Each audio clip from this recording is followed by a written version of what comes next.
It's 7:23. Welcome back into a great day. It is Tuesday, the 18th of August, and time for Party Scoopers here, ladies and gentlemen. We have Craig Robinson representing the Republicans in our viewing audience, and we have Jeff Link representing the Democrats in our audience. And now we can actually be just like all the other national media, talking about politics in the Iowa State Fair. And it's just bizarre watching, no matter what newscast you turn on, they say, you know, there's nothing like the great Iowa State Fair. And then they go boom right into politics, Jackie. We like to know that there's like 99% other things going on at the fair besides politics, but that's one that's getting a lot of attention right now. Right when you walk in the main concourse, you see the CNN truck, you know, ABC, right. all those main national trucks making their way to get close to these presidential candidates that make their way through the state regularly, but now is a great chance for them to be in front of huge crowds. At least some of them are pulling. Well, and without the straw poll on that first Saturday of the fair, which used to force all the candidates to go to the fair the first couple of days to get the media coverage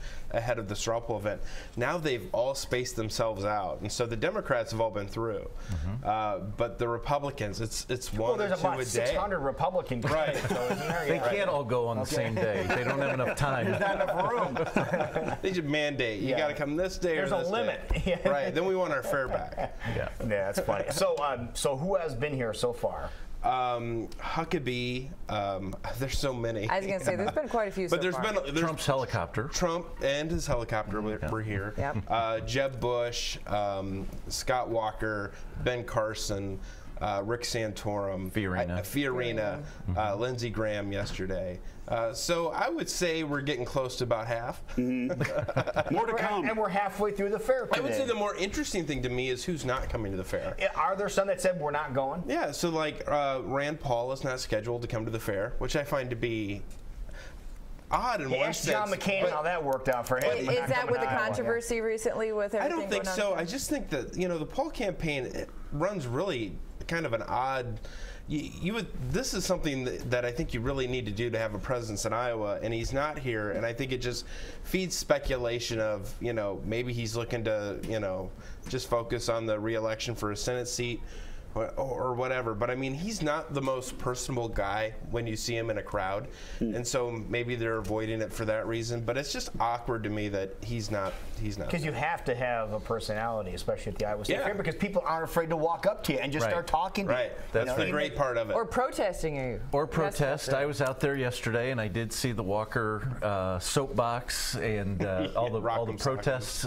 Actually, if you were standing sort of in the back, you didn't really notice what was going on. You saw somebody with the yellow sign. You couldn't read anything about it.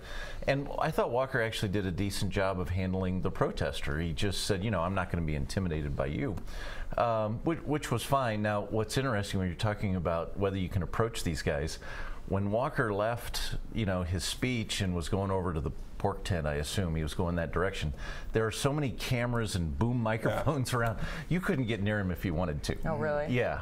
So on Friday morning, Jeb Bush went to the fair at like 8:30 in the morning, and if you've ever been out to the fair at 8:30 in the morning, there's one thing missing: people. And so it's good to do the fair early if you want to avoid crowds. He was like mobbed, and so he's walking in this mob, but it's just, I took a picture of it. Like the lemonade stands closed, the trinket stores closed, and it's just Bush and this mob of cameras and a few people who own some classic cars. And I'm like, once he did the soapbox, there was people on the concourse and everything, and it looked great, but early on, I was like, this is the weirdest time to visit the fair. There's no people here. Right.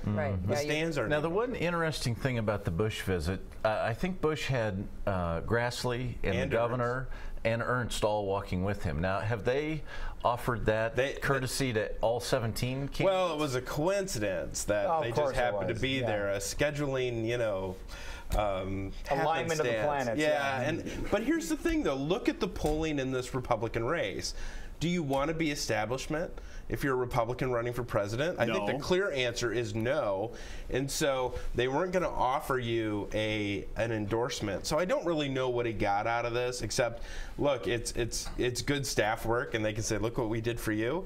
But I don't know if it helps with the with what he's dealing with in this whole Republican race. You're with the governor. You get to the front of the corn dog line. Yeah. Well, Terry Branstad knows everyone. It's like, I remember in 1984 we had a corn dog on this bench. I mean, that's what you get with Terry Branstad. So I mean, I imagine you guys have been out there for quite some time, where you've had some people out there seeing what's going on. What have you noticed so far? Has anyone just stuck out to you and been like, they did it right, they came here for the right reason, and they did it right? From what I've seen, because I've been out there every single day, not necessarily always over by the soapbox, but Bernie Sanders drew a great crowd.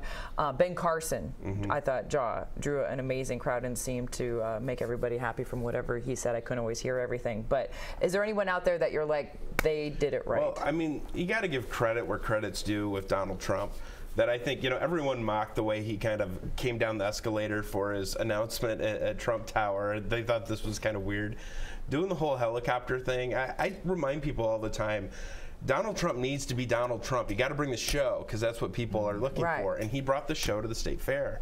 So I think he did well. I thought Carly Fiorina did well yesterday in terms of she just took questions from the audience and really spent her time with people as she went around the fair. I mean, I thought she did a good job of trying to connect to the people that she came in contact with. But, guys like Huckabee and Walker, I thought they all did the right things and going through the fair and doing it their own way. But in terms of splash on the Republican side, I think you got to give the nod to Trump.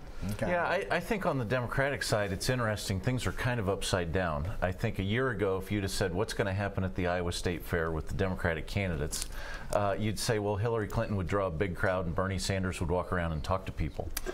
What ended up happening was Bernie Sanders drew a big crowd and Hillary Clinton went around and talked to people and had a pork chop and had some lemonade. Is it true that she was worried that she wasn't going to have the same crowd as Bernie, so that's why she didn't want to do anything no, like that? I don't think that's the case at all. I think, the whole mode of this campaign, first they went around and did these small events where she was in people's living rooms listening to what was going on. They did that sort of as the first course, and this is kind of a continuation of that. It's not just getting up on a soapbox and giving speeches, but talking to people and listening and interacting with them. I thought the Democrat who might have done the best on the soapbox was O'Malley, who got a lot of attention for kind of his conversational tone, and he challenged Clinton to do it. And I thought he, from the Democrats, really got some attention for his soapbox. All right, one final question: Al Gore, in or out? Out.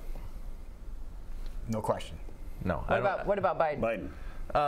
In the end, I don't think he does it. Okay. All right. That's Lockbox. All right, we got it. All right. It is 7:31. You're watching Great.